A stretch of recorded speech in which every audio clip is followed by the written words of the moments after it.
राधा स्वामी दयाल की दया, राधा स्वामी सहाय, राधा स्वामी।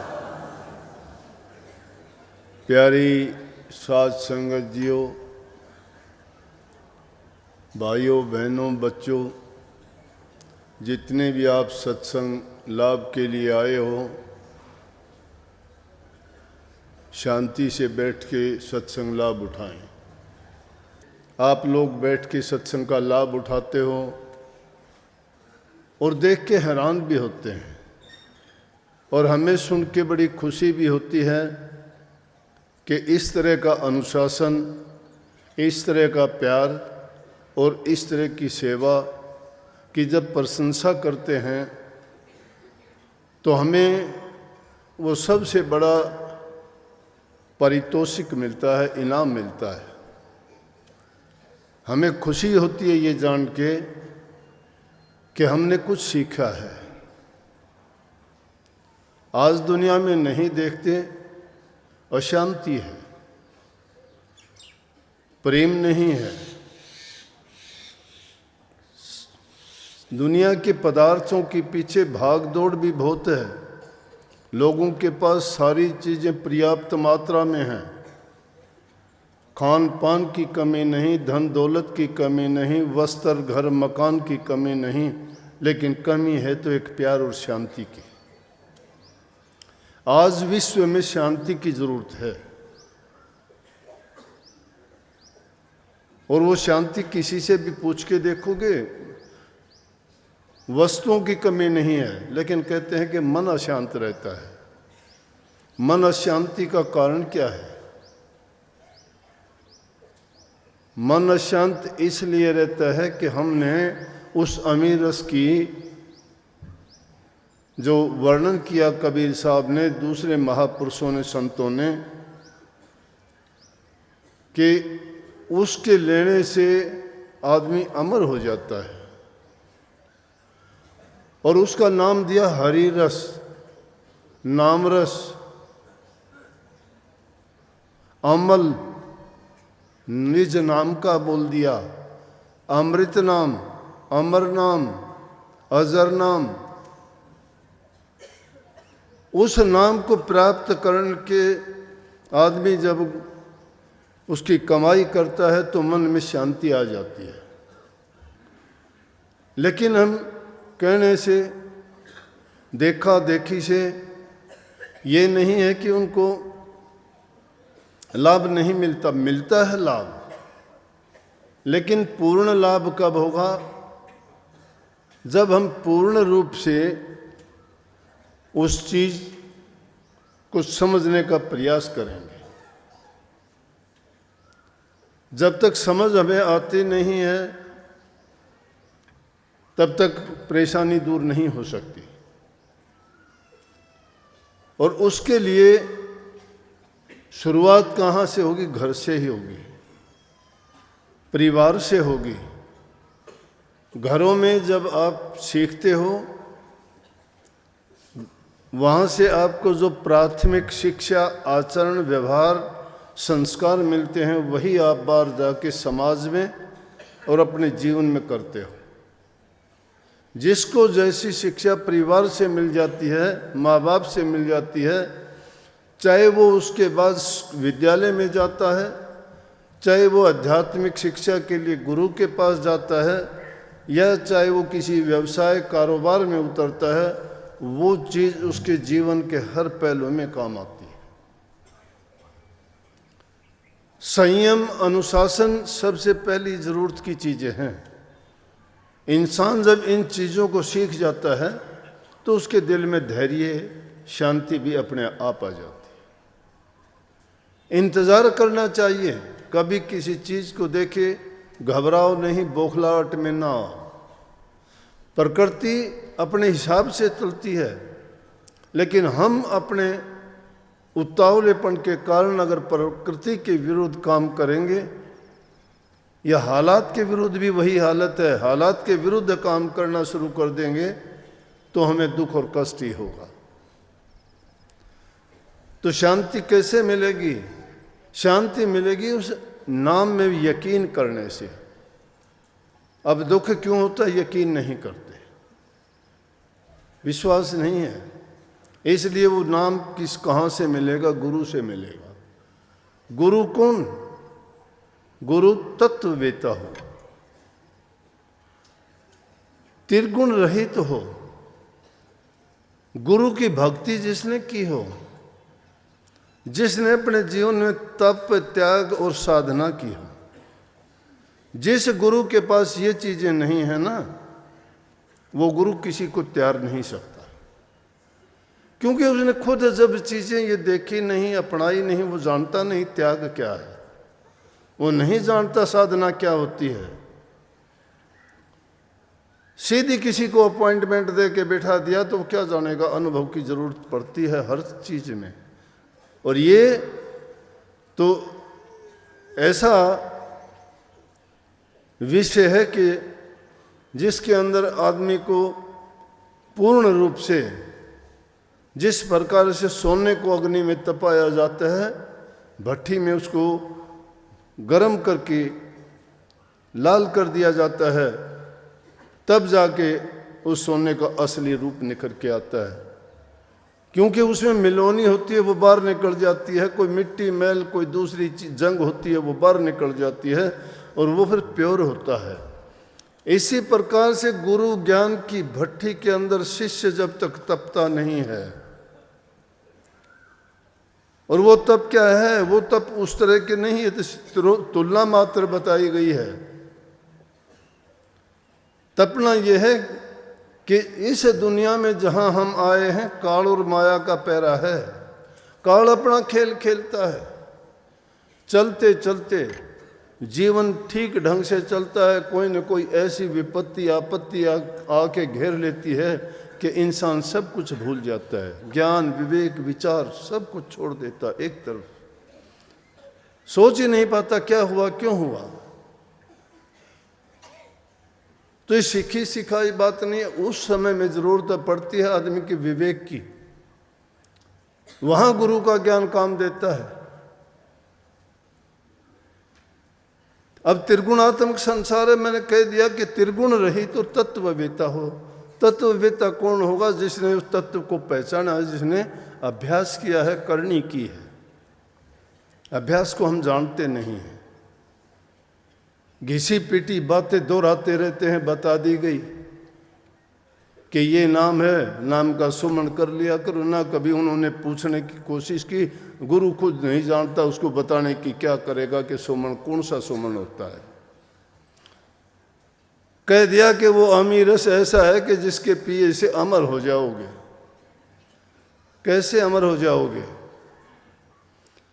कबीर साहब ने अपने आप ही कह दी कि उसके पीने से तो सारे के सारे हमारे विषय विकार सब धुल जाएंगे, मिट जाएंगे। सिखाते हैं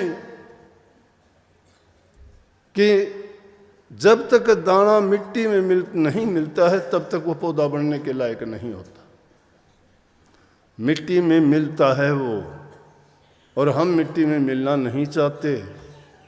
मिट्टी में मिलना है कि अपने मान, गुमान, इच्छा, आशा, तृष्णा सब चीज़ों को तिलांजलि देनी पड़ेगी। इंसान को जीवन को स्वाद रहित, रस रहित, आनंद रहित बनाना पड़ेगा। और हम सुख के ही पीछे भागते हैं। सुख के पीछे भागोगे, उसके पीछे दुख लगा हुआ है। दुख घेरता ही चलेगा हमें। दुख को हमने बुला लिया है। जहां हमने चाह सुख की रखी, वहां दुख हो गया। लेकिन महापुरुषों के पास जाओगे ना, महापुरुष अब सहज में आपको वो ज्ञान देंगे। वो ज्ञान कौन सा है? वो ज्ञान हमारे हित का, हमारे सुधार के लिए।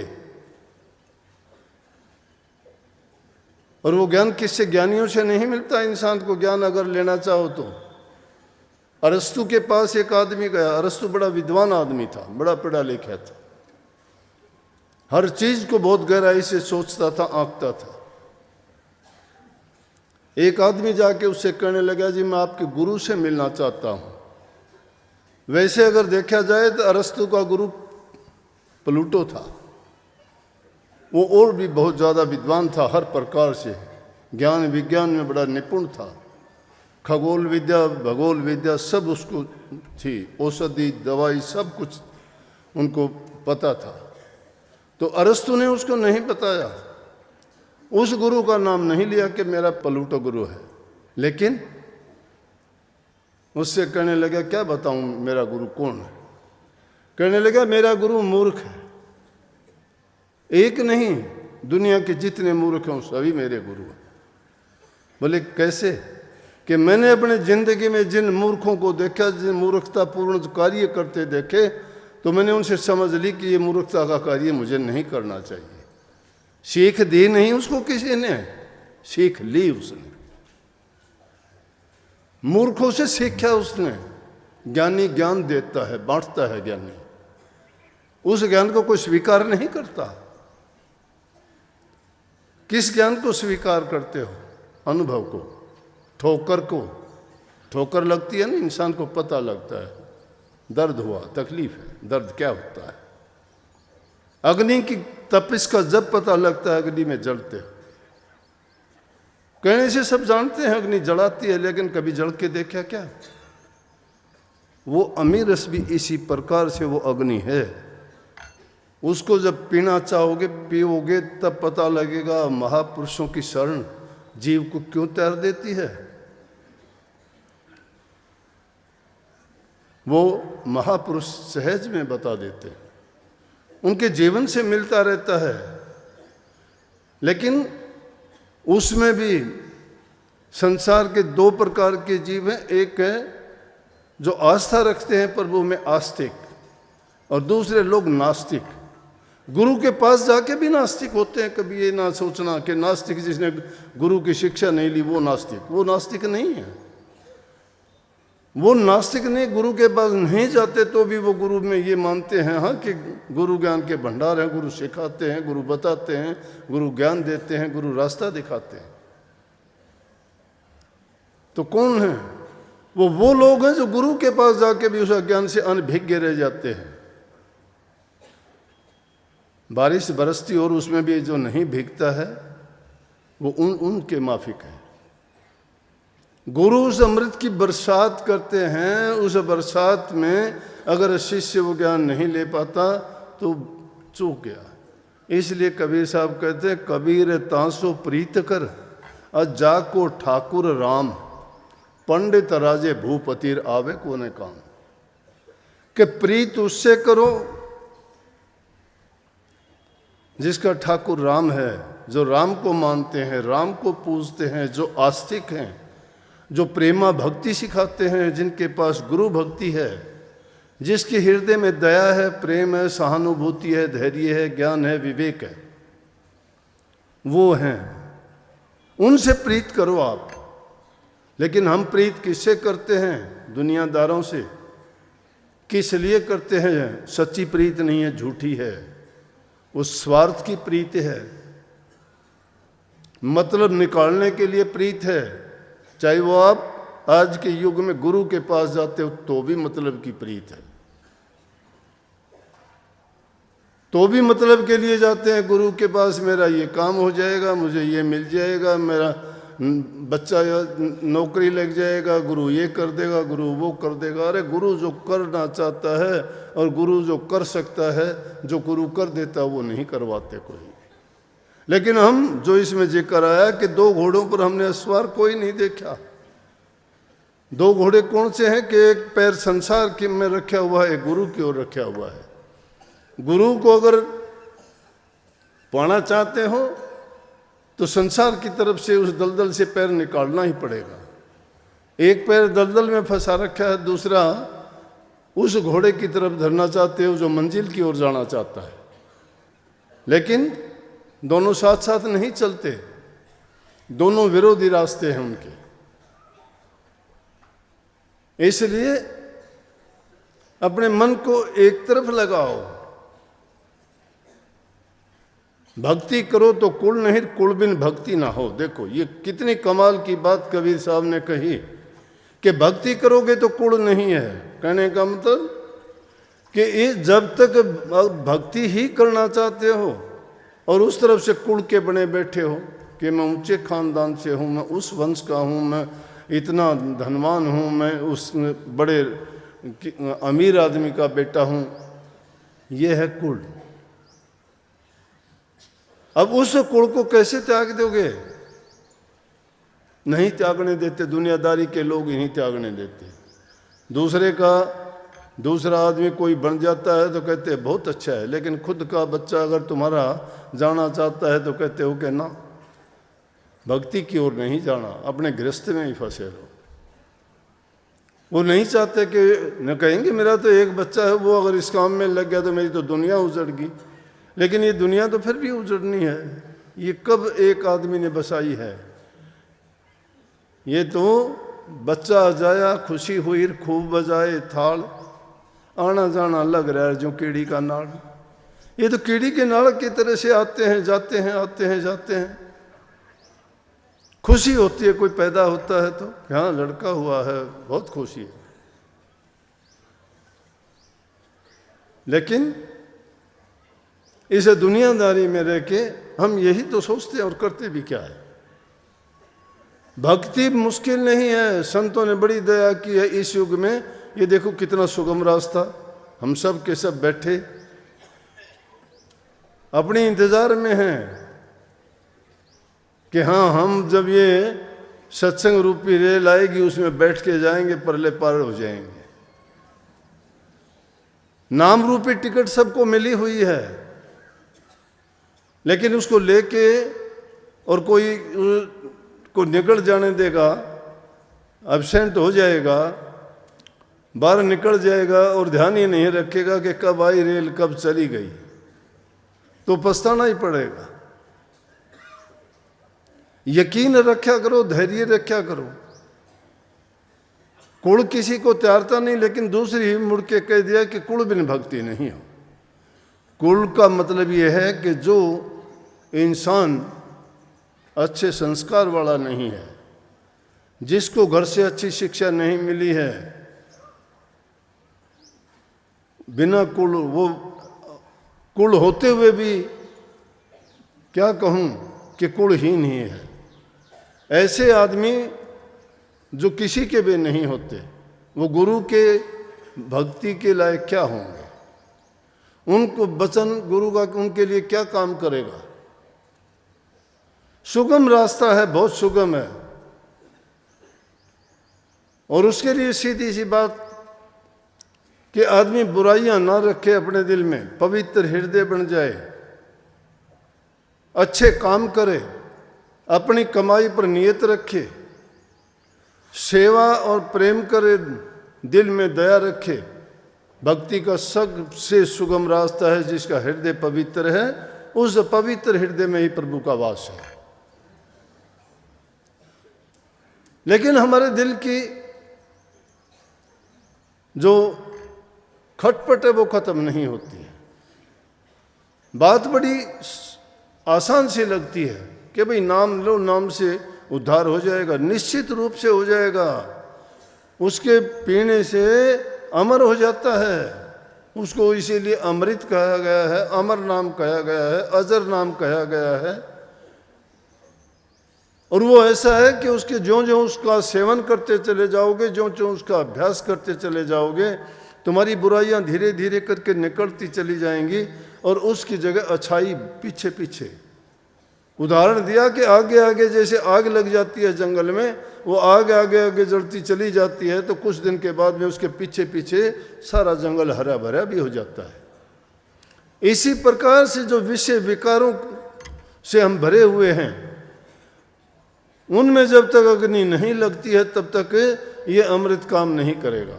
लेकिन इस नाम का जो जो हम अभ्यास करेंगे, इसका सुमरण करेंगे, गुरु के बताए अनुसार ध्यान करेंगे, तो धीरे धीरे करके हमारे जो मन के विषय हैं वो खत्म हो जाएंगे। विषय एक नहीं है।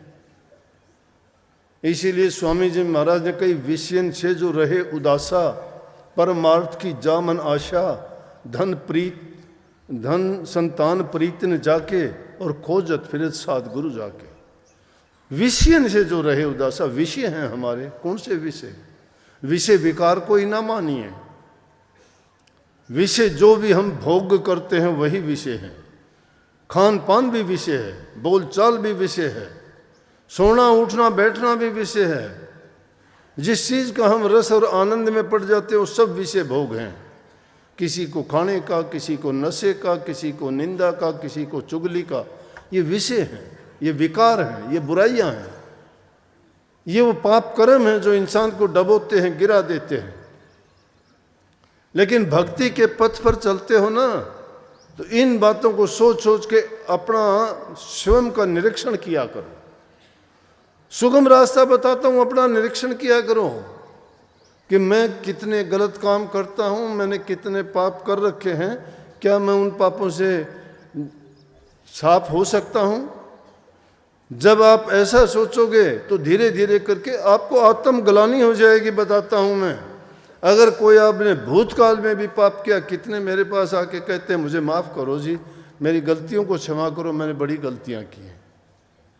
मैं भी गृहस्थी हूँ आप जैसा, मैं जानता हूँ क्या दुख है, मैं समझ जाता हूँ क्या कहना चाहते हैं। मैं पूछता नहीं, मैं कहता हूँ कोई बात नहीं, बेटी ताएं विषादेर आगे की सुध ले। जो इंसान ये स्वीकार कर लेता है कि मैंने ये गलतियाँ की हैं, मुझे माफ़ करो, वो तौबा करना चाहता है, वो पवित्र बनना चाहता है, वो उन विषय विकारों को छोड़ देना चाहता है। और इस प्रकार से जो अपने दिल के मैल को धो डालता है वो पवित्र है, उसने उस नाम की कमाई करनी है। और जो अपने विषय विकारों को भी दबाता रहता है, छिपाता रहता है, और उसको छिपा के भी बाहर से दिखावा अच्छे का करता है, सच्चे का करता है, पवित्रता का करता है, भक्ति की डींग मारता है, ये नहीं सोचता कि मेरे हृदय में कितना पाप भरा हुआ है। जब तक वो हृदय पवित्र नहीं है और ये अवगुण भरे पड़े हैं, तब मैं कहता हूँ भक्ति के आप नज़दीक भी नहीं हो। ये बोलना चालना पढ़ना गाना बजाना भी ये भी विषय है, ये भी सब विषय हैं। किसी को अपनी बड़ाई सुनना भी विषय है, किसी की बड़ाई करते हो खुश होता है, वो विषय भोग है, वो भी उस विषय का सेवन करता है, उपयोग करता है, उपभोग करता है। तो इन चीजों के उपभोक्ता जब हम हैं तो कैसे पवित्र हो जाएंगे?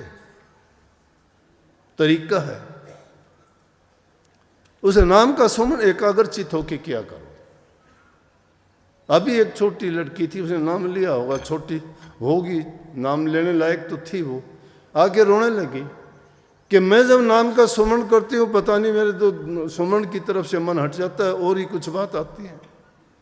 जब ऐसी बात होती है, कितनी बहुत अच्छी बात है, जब आप सुमन पे, वो अकेली नहीं, आपको भी सबको यही होती है, हमें भी होती है। जब सुमन पे बैठते हैं ध्यान करने के लिए तो और ही चीज़ आनी शुरू हो जाती है दिमाग में, क्योंकि शैतान बैठा हुआ है दरवाजे पर। वो शैतान अपनी शैतानी दिखाता है, मन को घुमा देता है, विचलित करता है हमें, हमारी आदतें जो बनी हुई हैं उस रास्ते पे फिर ले जाता है। तो वैसे में क्या है कि बार बार उस तरफ से ध्यान को हटाते चले जाओ, बार बार भुला दो उसको। और मैं एक छोटा सा नुक्ता बताया करता हूं कि ध्यान अगर करना चाहते हो सच्चा ध्यान, तो वो अगर तुम्हें 2 सेकंड 5 सेकंड के लिए भी जो इंसान कर लेगा, तो मैं कहता हूं कि बार बार उसको याद करेगा और वो जिंदगी में वो अभ्यास करना सीख जाएगा। जब भी कभी आप अभ्यास के लिए ध्यान के लिए बैठते हो, एकदम निश्चिंत होके, सब चीज़ों का त्याग करके, अपने आसपास को नहीं, अपने आप को भी भूल जाना। ये ना सोचना कि मैं क्यों बैठा हूँ, हम तो सोच के बैठते हैं कि ओहो ये टाइम हो गया, थोड़ी देर तो मैं बैठ लूँ। थोड़ी देर क्या बैठ लेगा, टाइम की गिनती करने के लिए बैठना तो अभी बैठे हुए हैं, हम सभी बैठे हुए हैं, सबका ध्यान लगा हुआ है। मेरी तरफ ध्यान है, मैं क्या बोलता हूँ, क्या देखते हो मेरी तरफ, ये ध्यान ही तो है। वैसे भी दुनियादारी की सब चीज़ों का ध्यान करते हो, ये है ध्यान।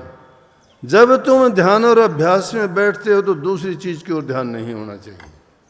लेकिन कईयों का मन तो अब भी भागता है, यहाँ से बैठे बैठे भी घूमता है। कोई काम छोड़ के आए हो, वहाँ बैठे हुआ मन तुम्हारा, क्यों मैं यहाँ सत्संग में बैठे हूँ, वहाँ पता नहीं क्या होगा। लेकिन फैसला कर लेते हो कोई नहीं, अब तो आगे तो आगे, अब जो होगा वो देखा जाएगा।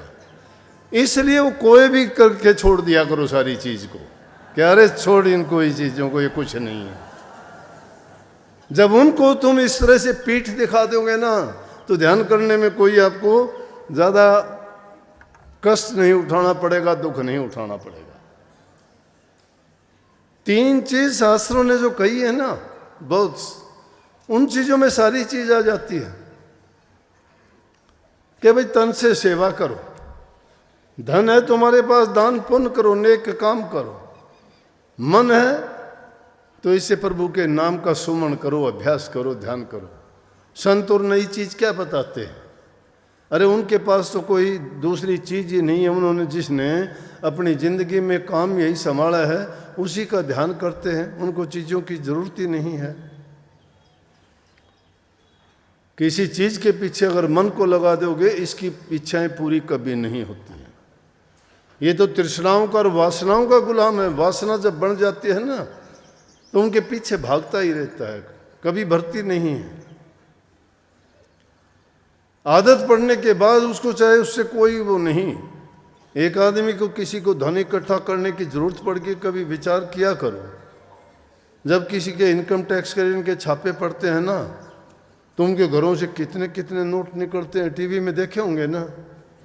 बताओ उन नोटों का क्या करके खाते हैं? ना उनकी सब्जी बनती, ना रोटी बनती, ना कोई और चीज बनती। उनको ठूस ठूस के क्यों रखते हैं?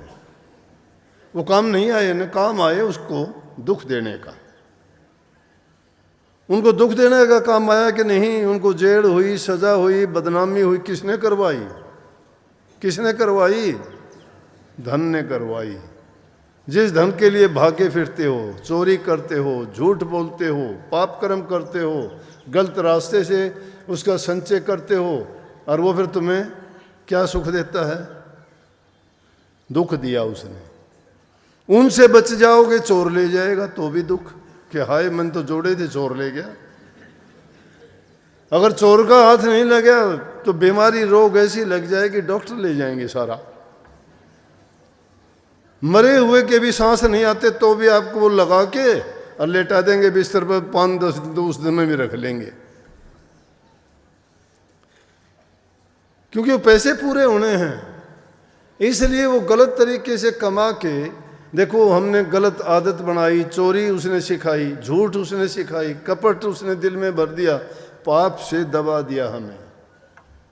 लेकिन समझ नहीं आई हमें, फिर भी छूटते ही फिर वही काम शुरू कर दिया।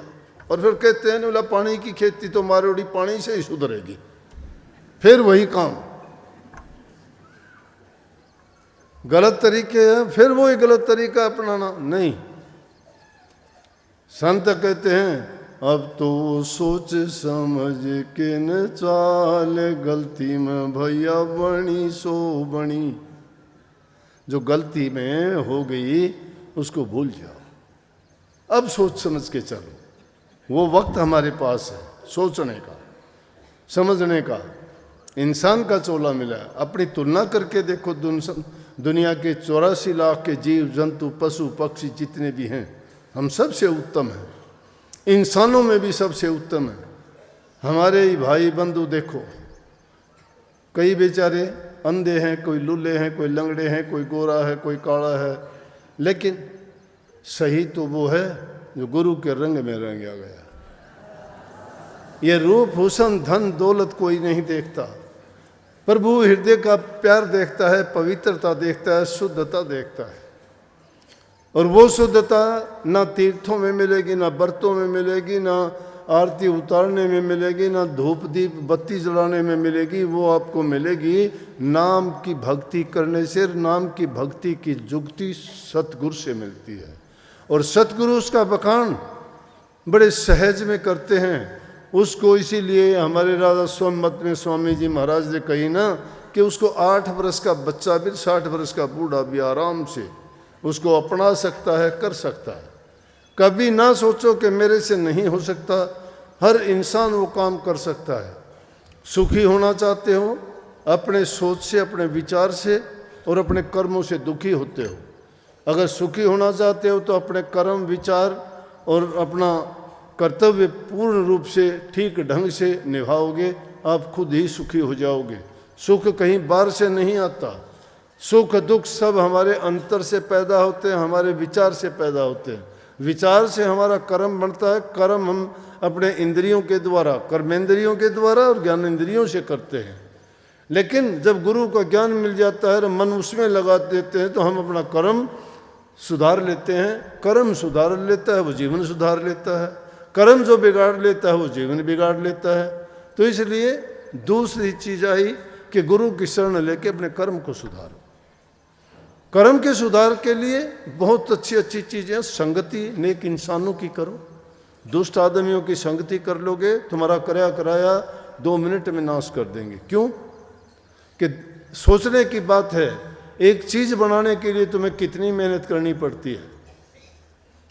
एक चीज जब बनाते हो कितनी चीजें, अब ये शेड बनाने के लिए देखो क्या क्या काम करने पड़े होंगे। पैसे की ज़रूरत पड़ी, इसके लिए लोहे की ज़रूरत पड़ी, मिस्त्री ने काम किया, जाके ये चीज़ कहाँ कहाँ से ले आए, कितने दिन में जोड़े, इसके बनाने में साल 6 महीना लग गया। और अब एक अगर तुम्हें इसको तोड़ने के लिए कहा जाए 1 हफ्ते में सब तोड़ के भगा दोगे। किसी चीज़ को बर्बाद करने के लिए टाइम नहीं लगता, आबाद करने के लिए बड़ा टाइम लगता है। दुर्गुण अपने आप इस तरह से आ जाते हैं, लेकिन अच्छे गुण अपनाने के लिए आदमी को बहुत मेहनत करनी पड़ती है। उस मेहनत के लिए भी आदमी को हर प्रकार से सतर्क रह के करना पड़ता है काम, नहीं तो थोड़ी सी भी लापरवाही होती है, वहाँ किया कुआ सब नष्ट हो जाता है। संतों की शरण में जाके सारा अपना आप जो भी है वो गुरु के ऊपर छोड़ दो। गुरु के ऊपर छोड़ देने का ये मतलब नहीं कि रोटी भी छोड़ दी कि गुरु खिलाऊंगा तो खाऊंगा, नहीं।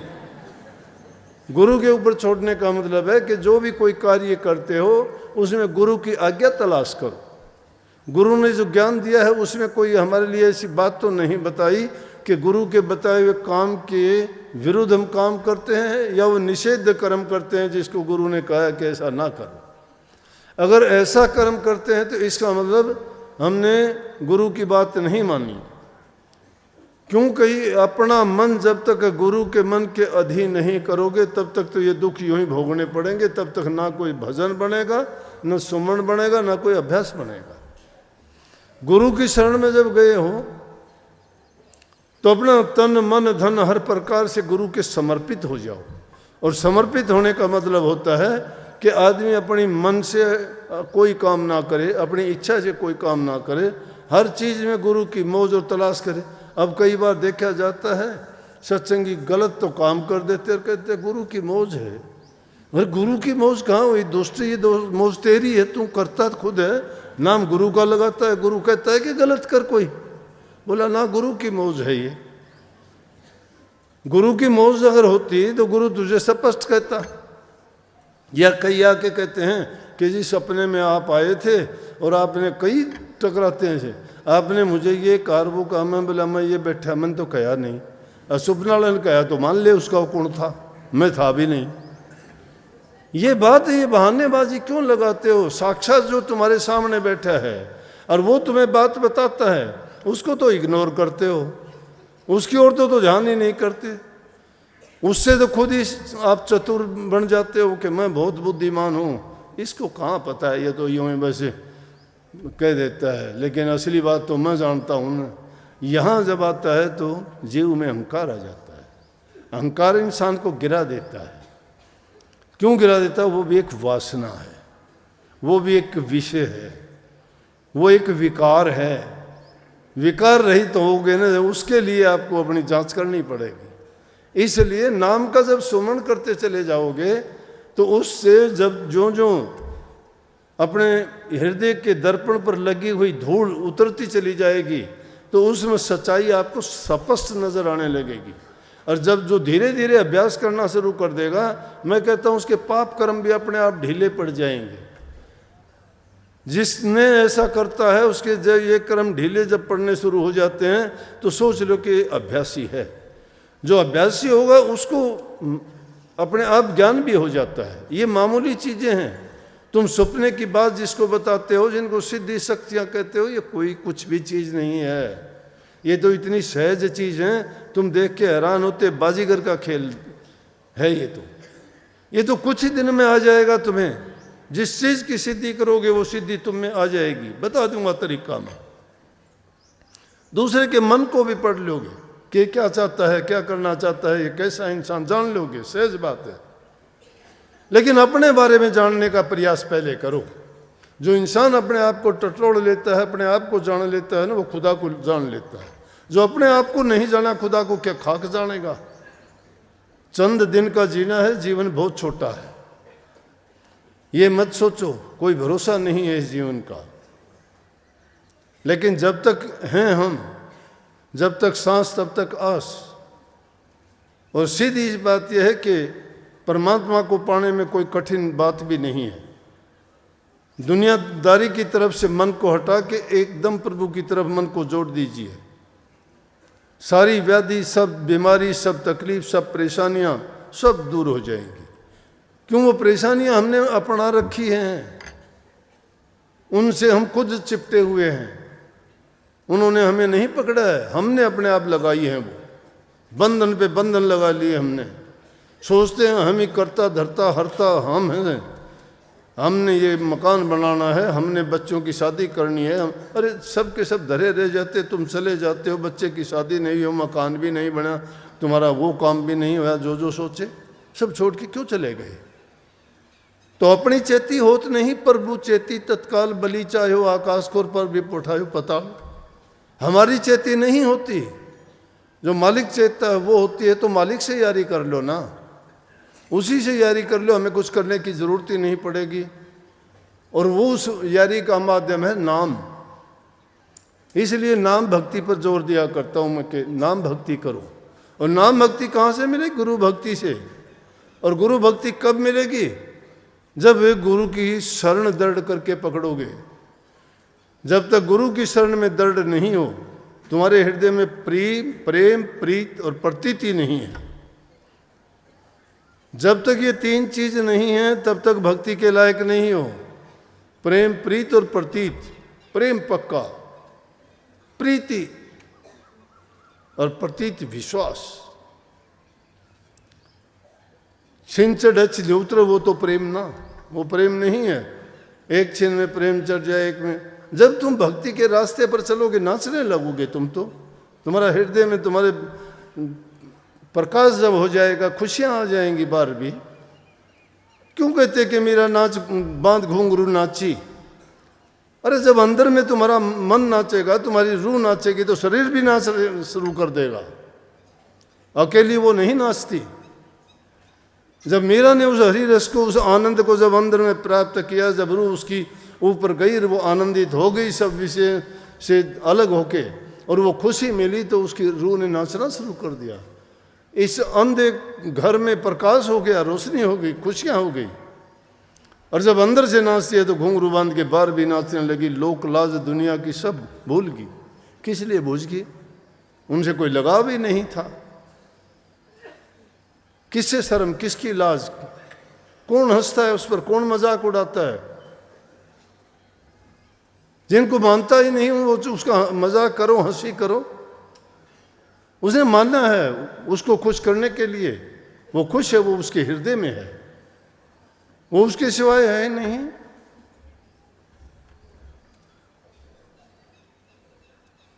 प्रेम जगाओ हृदय में।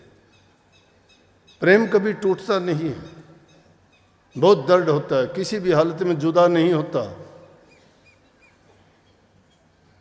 कबीर साहब कहते प्रेमी के मैं कर बिकूं और दे न सकूं मैं मूल। कि मैं प्रेमियों के तो हाथों बिक जाऊंगा, लेकिन उसका मूल मैं अदा नहीं कर सकता। जो प्रेमी प्यार करते हैं, प्रेम करते हैं, प्रेम भक्ति के रस को कहते हैं, वो आत्मा से होता है। आत्मा को आनंद प्राप्त होता है। सुख दुख तो शरीर के हैं। आत्मा आनंद को प्राप्त करना चाहते हो तो नाम में उतरो, भक्ति में उतरो। भक्ति में उतरोगे तो अंदर में प्रवेश करो, बाहर नहीं है वो चीजें। बाहर की चीजें तो देखते हो, ये सब झूठा है संसार। अंदर में जब प्रवेश करोगे, जिसमें तुम 10वां द्वार कहते हो, 10वीं गली कहते हो, 10वां दर्जा कहते हो, उसमें जब पहुंचोगे तो उस दर्जे पर पहुंचने से पहले ये सारी चीज़ें नीचे रह जाती है, पीछे छूट जाती हैं। और उस द्वार पे पहुंचने पे आपको एहसास हो जाता है कि हाँ मैंने कुछ प्राप्त कर लिया है, लेकिन गिरावट वहाँ भी है। परंतु जिन्होंने सतगुरु की लड़ सच्चे हृदय से जोड़ी हुई है, वो सूक्ष्म रूप में सतगुरु अंग संग रह के उन रूहानी दर्जों में उनके साथ चलते हैं, गिरने नहीं देते उसको, गिरते हैं तो भी उठा लेते हैं। लेकिन जो बनावटी बातें करने वाले होते हैं वो तो पहले ही गिर जाते हैं। वो तो आते कोई मान बढ़ाई के लिए आता है, कोई इज्जत के लिए आता है, कोई धन के लिए आता है, कोई संतान के लिए आता है, कोई रोग बीमारी इलाज के लिए आता है। तो ये सारी क्या सारी चाह संसार की चाह है ये। और संसारी चाहों के लिए जो गुरु के पास जाता है तो वो समझो कि भक्ति कहाँ से प्राप्त करेगा। उसकी तो ये दौड़ ही नहीं है। वो चाहता है उन चीज़ों के लिए, वो मिली तो वो बड़ा खुश है, उसके लिए सारी चीज़ें अच्छी हैं। फिर तो अल्लाह, खुदा, गुरु, नाम सब कुछ अच्छे और सच्चे हैं। और जब उसकी इच्छा पूर्ति नहीं होती है तो देख लिया, कोई गुरु नहीं, कोई धर्म नहीं, कोई कर्म नहीं, कोई परमात्मा नहीं। संसारी चाह रख के जो लोग आते हैं, लेकिन ऐसे जो चाह रखने के लिए जाते हैं उनको परमात्मा देता भी नहीं है। क्यों? उनको पता है कि ये कपट के साथ आता है। परमात्मा अपनी तरफ से तो पूरी कोशिश करता है कि मैं कपटी को भी नहीं बिछड़ने दूं, उनको भी मैं सही रास्ते पे लगाऊं। लेकिन जो अति लालची होते हैं, स्वार्थी होते हैं, और जो आदमी कहीं के भी नहीं होते, वो नहीं लग सकते उस रास्ते पे। कही है कि जो कोई भक्ति करे कपट से, वा को भी अपनाऊं, श्याम दाम दंड भेद से ती सीधे मार्ग लाऊं, नकल से तो असल बने। कि अगर कोई नकली भी होके अगर भक्ति करना चाहता है तो भी मैं उसको असली बना के रास्ते पे ले आऊं। अब ये कपट की भक्ति थी, इसीलिए तो गिरावट हो जाती है। जो सच्चे बन के, ये गुरु अगर सच्चे होते और ये भोले जीव उनके पीछे लगते हैं, उनको कहाँ से देते? जिन्होंने करनी की उन्होंने तो बहुत से जीवों को त्याग दिया। और जो निकम्मे थे वो खुद तो डूबे, औरों को भी ले डूबे। औरों को क्यों ले डूबे? कि उनको तो कहते रहे कि मैं तेरा ये करूँगा, वो करूँगा, करेगा कहाँ से? वो तो खुद ही दिवाला निकाले हुए है, उसके पास वो तो खुद ही कर्जदार है, वो कर्जदार है इस काल का। वो काल का कर्जदार खुद है, तो दूसरे को क्या मालूम माल कर देगा। गुरु के पास तो भक्ति का खजाना भरा होता है, वो जिसको चाहे उसको दे दें। एक दृष्टि में वो तो सीख से तीर बना दें, अरंड से चंदन बना दें, तिल से ताड़ बना दें, राई से पर्वत बना लें, वो दो काग से हंस बना दें। क्यों गाते हो कि गुरु मेहर करे तो कागों से हंस बना दे? गुरु अकेला मेहर करे कि मेहर के काबिल शिष्य हो जाए तो बना देगा। शिष्य अगर होना चाहता है तो बना देगा, उसमें कोई शक नहीं है। लेकिन गुरु तो उसके पीछे भागता है, मैं इसको हंस बनाऊं, काग उडारी ले लेके भागता है। वो विषय विकारों की चोंच मारता है, जाके ठूंग मारता है। अरे भक्तों की तो अजीब निराली बात है। शेख फरीद को बता दिया किसी ने कि परमात्मा से मिलना चाहता है। बोले हाँ, इसीलिए तो मैंने 36 वर्ष बर्बाद कर दिए जंगलों में घूम के। मेरी माँ ने मेरे से बहुत कठोर तप करवाया, मैं भूखा प्यासा रहा, मैंने कोई खान पान किसी चीज़ का आनंद रस भोग नहीं लिया। मैं पाना चाहता हूँ उस परमात्मा को, देखना चाहता हूँ कि जिसने इतनी सुंदर रचना की है, कितनी प्रकार के जीव जंतु सृष्टि रची है, मैं उसको पाना चाहता हूँ, देखना चाहता हूँ कैसा है। किसी मूर्ख ने मजाक कर दिया, बोला कि ऐसे थोड़ा मिलेगा, पाना चाहता है तो पैर बांध ले और कुएं में उल्टा लटक जा, मिल जाएगा। पैर बांध ले उल्टा मिट जाएगा। उसने मजाक किया है, वो सत्य मानता है, क्योंकि उसका हृदय शुद्ध और पवित्र है। तो उसका बिगाड़ दिया कुछ? जब उसने पैर बांध दिया, कोवे ठोंग मारते हैं उसको, चांच मारते हैं, दर्द होता है, उस दर्द को बर्दाश्त करता है। हम थोड़ा बहुत दर्द बर्दाश्त कर लेंगे क्या? इतनी सुगम भक्ति मिलेगी किसी को? इसीलिए कहीं गाया भी है उसमें, कुएं बीच फरीद ने एक मीठी बोली भाषा, तुम कागा चुन चुन खा लियो मेरे हाडां पर का मासा, दो नेत्र मत ना फोड़िए मन हरि मिलन की आशा, जिन करी तपस्या घोर है जो होया आश्रय हर कै, होया आश्रय हर कै, कठोर तपस्या की है जिसने, उसने कि मजाक किया, पैर बांध के कुएं में उल्टा ही लटक गया। ये ले भाई, काग आते हैं चोंच मारते हैं, कहता है कि अरे काग शरीर को खा ले कोई बात नहीं, आंख ना फोड़ देना मेरी, इन आंखों में मेरा एक सपना है, मैं उस मालिक को देखना चाहता हूँ, उसके दर्शन करना चाहता हूँ, खा ले शरीर से मुझे कोई मतलब नहीं। अरे हम तो शरीर को पोसते हैं, नहाते धोते हो, श्रृंगार करते हो, खाते पीते हो, देखते हो ये ना हो जाए वो ना हो जाए, छोटी सी बात, लेकिन कभी अपने हृदय को भी सजाने का प्रयास करते हो क्या? हृदय सजाया जाएगा प्रभु के नाम से, उस विश्वास से, उस यकीन से। गुरु तुम्हें बार बार कहता है, उसने तो एक मूर्ख के कहने से वो काम कर दिया। फरीद ने तो एक मूर्ख के ताना मारने से, उसके साथ मजाक करने से सत्यता की ओर चल दिया कि हाँ मैं देखूंगा, और आपको गुरु सत्य रास्ता बता के कहता है, मजाक नहीं, ठोक के कहता है कि तुम ऐसे करो तुम्हें दर्शन होंगे। तो क्या विश्वास करते हो आप लोग? कहाँ विश्वास करते हो? अगर ऐसा विश्वास तुम करके दिखा दो तो मैं कहता हूं टाइम ही नहीं लगेगा, सारी दुनिया पार उतर जाएगी। विश्वास से सब कुछ टिका हुआ है। श्रद्धा दृढ़ होनी चाहिए, जो काम करते हो घबराओ नहीं। निंदा भी होगी, बुराई भी होगी, सब प्रकार के लोग हैं दुनिया में। तुम तुम्हारे बारे में अच्छे जानते हो तुम कैसे हो। हस्ती चढ़िए ज्ञान कर सहज गलिता डार, स्वान रूप संसार भूखण दे झकमार। तुम अगर अच्छे और सच्चे हो तो ये भक्ति हाथी की सवारी है। भौंकने वाले कुत्ते की तरह होते हैं, भौंकते हैं वो। हाथी के ऊपर जो सवार होकर चलता है उसको पता है कि भौंक तो लेंगे लेकिन तेरे तक नहीं पहुंच सकते ये। जब ज्ञान रूपी हाथी पर सवार हो गए हो तो इस दुनिया को उस रूप में जानो।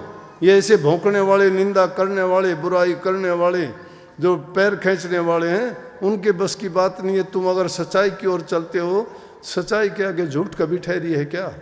भक्ति में बड़ी शक्ति है, भक्ति में ताकत है। और भक्ति हासिल करने के लिए पहले अपने आप को उसी प्रकार से, उसी यकीन के साथ काम करना पड़ेगा। सच्चे बन के जो चलते हैं, तो जिन्होंने, प्रभु तो कहता है कि अगर झूठ से भी तुम बनोगे तो भी मैं नकल से तुम्हें असली बना दूंगा। बनाए हैं मैंने। ये विषय लंबा ना चले इसलिए मैं किसी कहानी की ओर ना जाके बस थोड़े में ये बात बताना चाहता हूँ कि डिगो नहीं, एकदम पक्के बन के रहो। जिंदगी में ऐसी चीजें जब सही रास्ते पे चलोगे विचलित करने के लिए, तुम्हारे घर वाले ही विचलित कर देंगे, बता दूं आपको। अपना अपना स्वार्थ लेके, लालच लेके चिपे हुए घर वाले कौन है? कौन साथी है बताओ? कोई साथ जाएगा? शमशान घाट तक साथ जाएंगे तमाशगीर की तरह से। 2 दिन आंसू बहाएंगे। मैं हो, कोई भी हो, कितना महान कितना बड़ा हो, 10 दिन के बाद कोई नहीं पूछता कौन था। कौन पूछेगा? तुम्हारे कर्म पूछेंगे। किसको पूछेंगे? तुम्हें पूछेंगे। इसलिए अपना कर्म बनाओ। दूसरों के लिए ये तुम जो पाप कमाते हो उसको छोड़िए।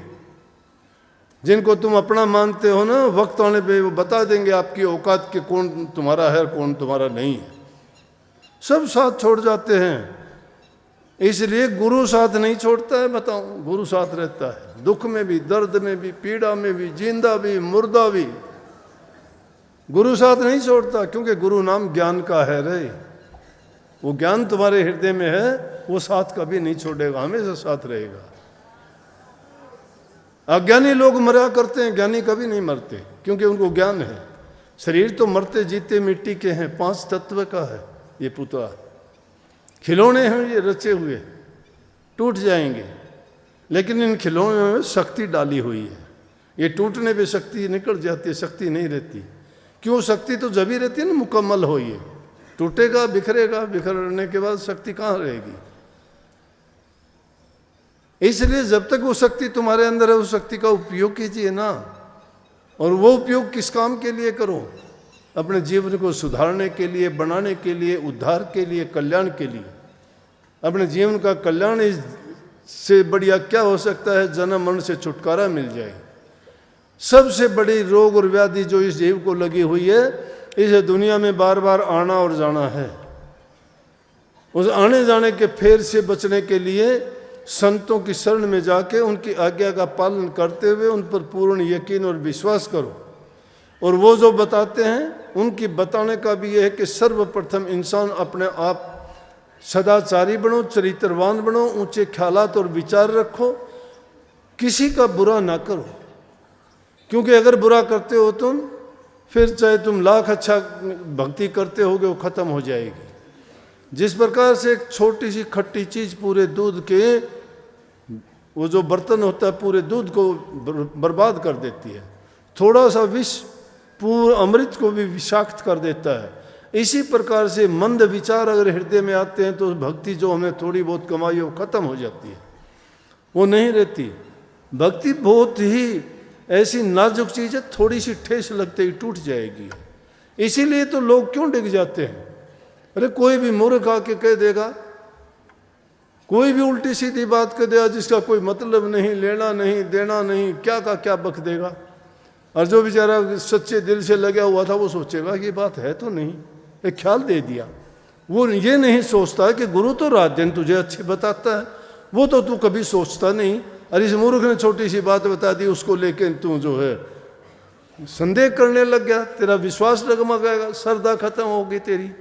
कहाँ गया तेरा प्यार, कहाँ गई तेरी भक्ति? ये नहीं सोचता। अपने आप को भी हम नहीं समझा पाते हैं, वो समझ भी दूसरे को ही दे दी। दूसरा अकल मारता है हमारी, हम नहीं मारते। हम तो अपने आप को समझा भी नहीं पाते। अपने आप को समझाया करो ना। कोई अगर कहता है उस बात को कभी दिमाग में सोचा भी करो कि ये क्या बोलता है।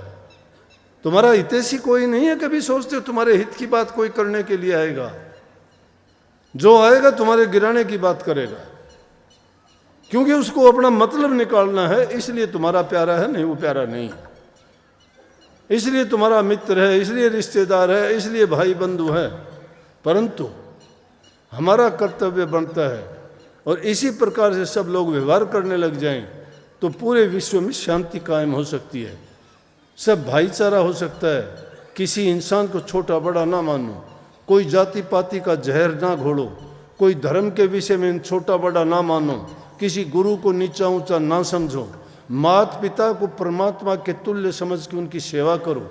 बूढ़े बुजुर्ग का उनके वचन की पालना करो। घरों में रहते हुए प्यार शांति रखो। सबके साथ अच्छा बर्ताव करो, व्यवहार करो। जो तुम कर सकते हो किसी ज़रूरतमंद की, जो भी तन से मन से धन से सेवा कर सकते हो सेवा करो। ये सच्ची भक्ति की शुरुआत है। जो इन चीज़ों में ये परहित के कार्य करता है उसके समान कोई धर्म नहीं है। जो इन चीज़ों का पालन करता है वो सच्चा भक्त है, गुरु भक्त है, और उसकी मुक्ति निश्चित है और उसका जीवन सुखों से भरा हुआ है। ये गुरु महाराज से अर्ज है मेरी आप सबके लिए कि हमें सद्बुद्धि दे, हमारे हृदय में प्यार भर दे और हमें भक्ति के मार्ग पर चलाए और बुराइयों से बचा के इस सच्चे रास्ते पे से विचलित ना होने दे, और कदम कदम पर सद्गुरु अंग संग हमारे साथ रहे। यही हमारी आरजू प्रार्थना और विनय है। सबको बहुत बहुत आशीर्वाद। राधा